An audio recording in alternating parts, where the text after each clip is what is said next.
We couldn't survive a second if we weren't able to act. That acting is a survival mechanism, and it's a social unguent, and it's a lubricant. And we act to save our lives, actually, every day. People lie constantly, every day, by not saying something that they think, or saying something that they don't think, or showing something that they don't feel, or trying to give the appearance of feeling something that they don't actually. I said that, didn't I? Yeah, but that's not acting. That is acting. Marlon Brando diz o que já sabemos, mesmo fingindo não saber. Com o talento e a crueza que o marcaram, Brando expõe: de maneira geral, os humanos não sobreviveriam se não agissem como atores, se não atuassem quase o tempo todo. A atuação, a mentira, é um lubrificante social. Mentimos ao não dizer o que pensamos.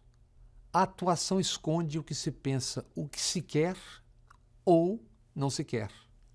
Atuação nas relações profissionais, sociais e assim também no amor. Seja qual for o amor e com quem for. Com pais, irmãos, amigos, colegas de profissão.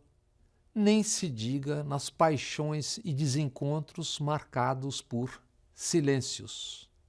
Silêncios que congelam, paralisam e que assim terminam escondendo, se não sepultando, os afetos.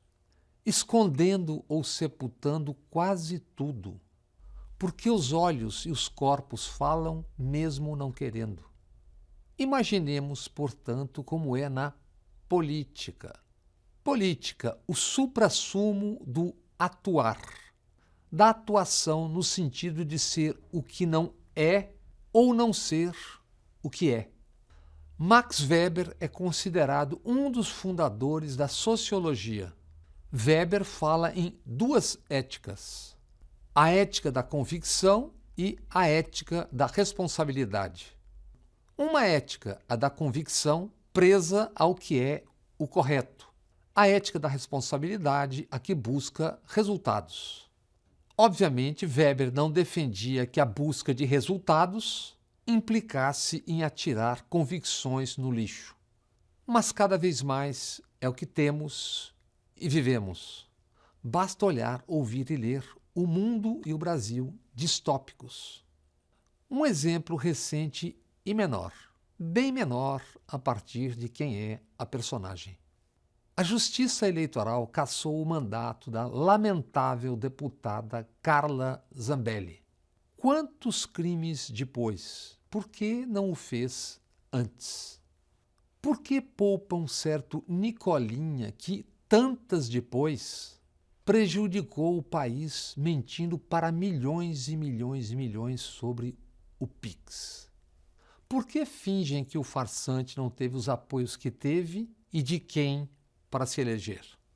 Por que ignoram que certo doutor Pândego no Twitter X por meses mostrou as prestações de contas de parlamentares da extrema-direita e da direita?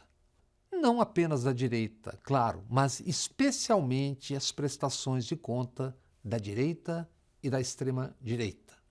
Se embolsam nas prestações de contas da gasolina, das viagens, almoços e jantares, o que não fizeram e fazem com 186 bilhões de reais do orçamento secreto desde 2019. Alcolumbre e Hugo Motta são os novos presidentes do Senado e da Câmara. E a dupla quer destravar as emendas parlamentares, informam as manchetes.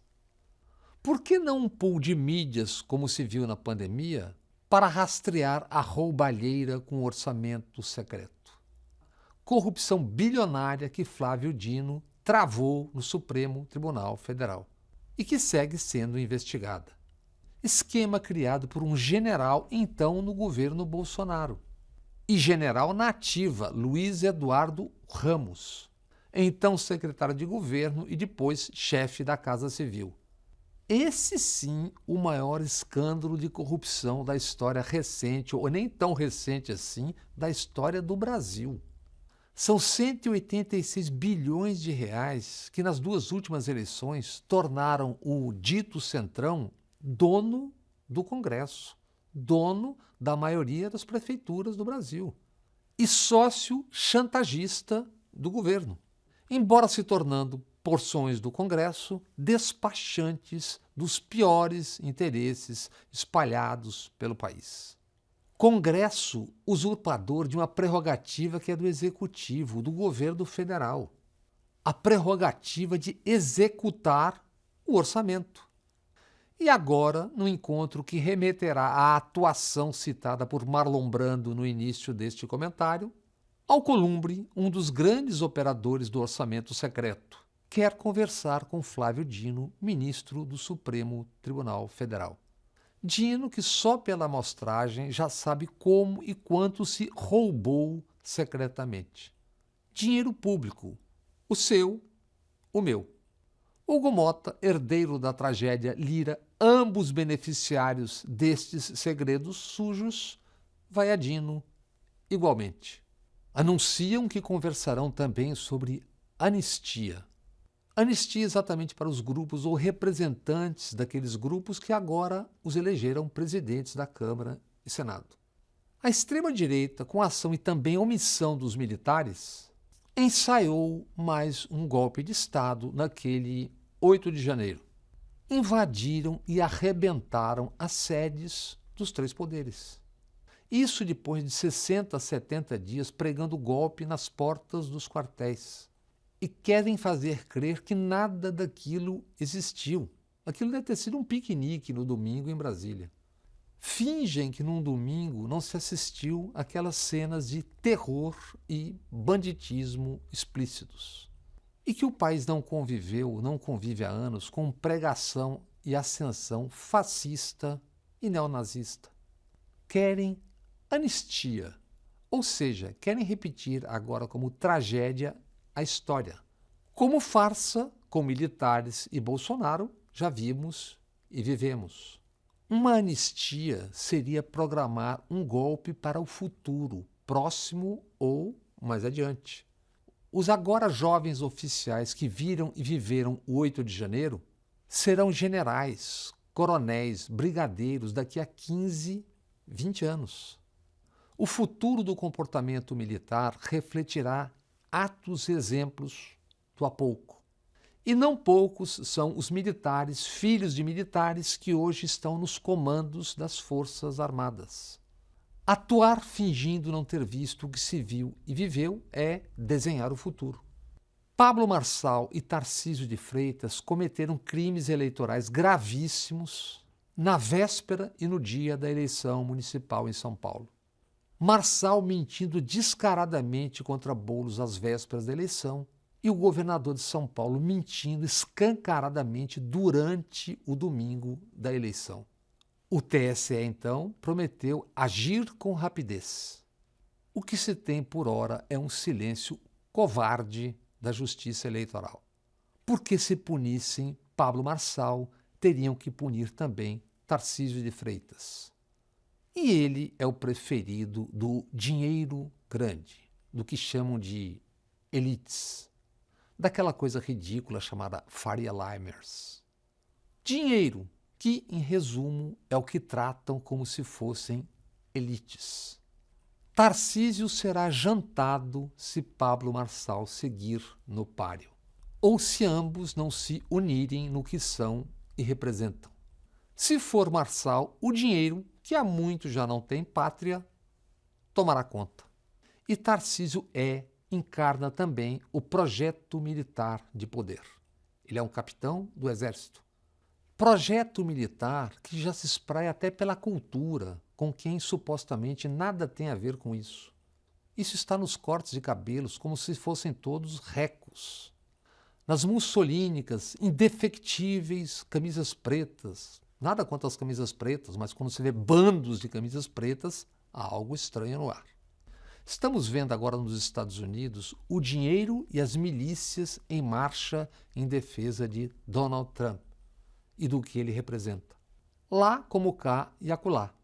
Os bilionários, donos da verdade e mentira do mundo, ajoelhados e lambendo Trump. Até claro que os mais primitivos interesses e instintos se imponham. Aí teremos o cada trilhão por si.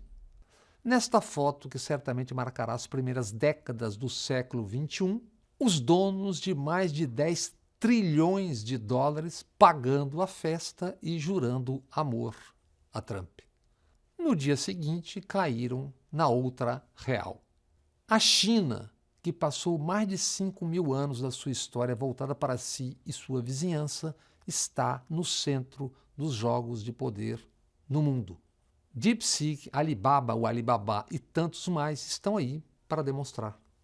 E seguem as batalhas da geopolítica azeitadas pela distopia em larguíssima escala.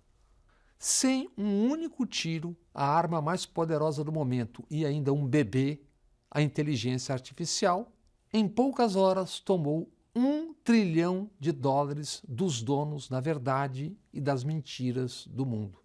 E o que fez Donald Trump de tão extraordinário? Apenas expôs, tomando para si, como se só dele fosse, o que há tempos já estava exposto, posto. Um mundo radicalmente dividido entre os que têm muito e os que pouco ou nada têm. Trump atua como o comandante dos que têm, sem pudor algum. Trump, ao lado do genocida Netanyahu, prega assumir a faixa de Gaza, uma declaração de guerra. Em resumo, fascistas pregando limpeza étnica, o fim da mera quimera dois estados, como se os palestinos não existissem. A dose é tanta que há reações mundo afora. Prega como se fosse uma ordem unida para o mundo, o que multifacetado já estava espalhado pelo mundo. Racismo, ódio aos imigrantes, ódio ao que seja diferente, exclusão e não inclusão. No Brasil, na capital São Paulo, a rotina das enchentes e apagões. 18 mortos pelas chuvas desde dezembro. O prefeito, Ricardo Nunes, que tentou harmonizar o rosto, não quer e não sabe harmonizar e urbanizar a cidade, que segue sendo arrebentada pela corruptora usura imobiliária. Resultado, as águas invadem e tomam o que lhes pertence. Os espaços roubados pelo vale-tudo imobiliário e picareta que paga aos de sempre. Para os pobres e miseráveis que perdem o pouco que têm, o discurso mentiroso, a promessa de esmolas e, se tanto, um cacho de bananas. Fascismo, neonazismo e mentiras são as cadeias de transmissão do agora, do hoje. Outras virão. Não foi obra do acaso a saudação nazista de Elon Musk. Como não é o replicar, atiçar tal gesto, seja a favor ou contra, consciente ou inconscientemente, e assim multiplicar aquele gesto e fazê-lo chegar a bilhões e bilhões. E não importa que Elon Musk, o pai do dono do céu, informe. A mãe de Elon Musk e família eram nazistas e apoiavam com convicção o apartheid na África do Sul. Puro suco de Freud. Há muito está posto o dinheiro, o ter, como o Deus deste mundo. O que Trump fez e faz é conclamar para se unirem em torno desta deidade. Entidade essa no Brasil reverencialmente tratada como o mercado. Não menos distópico, menos feroz é e podem ser outras bandas e comandantes do mundo nestas batalhas. Eram 55 conflitos no mundo ano passado, segundo a ONU. Mas hoje tratamos aqui apenas de umas poucas das mentiras impostas como se verdades fossem. Há infinitamente mais em todas latitudes e longitudes. e debater a atuação, as atuações que escondem, ocultam, sem expor exatamente o que está escondido, oculto. É servir ao mundo da distopia, da mentira em larguíssima escala, da desintegração social. Disso já se sabe, mas como escancarou Marlon Brando, quase tudo é atuação. E o fingir saber o que não se sabe. Isso na política, nos jogos de poder, nas múltiplas relações, no amor ou nas relações sociais, profissionais, e construindo presente e futuro com silêncios. Silêncios entremeados pelo viciante neon das redes sociais. Silêncios, mesmo grandes silêncios públicos, podem ser estrondosos. Ainda que se finja não ouvir, o silêncio está lá, está aí, carregado de história.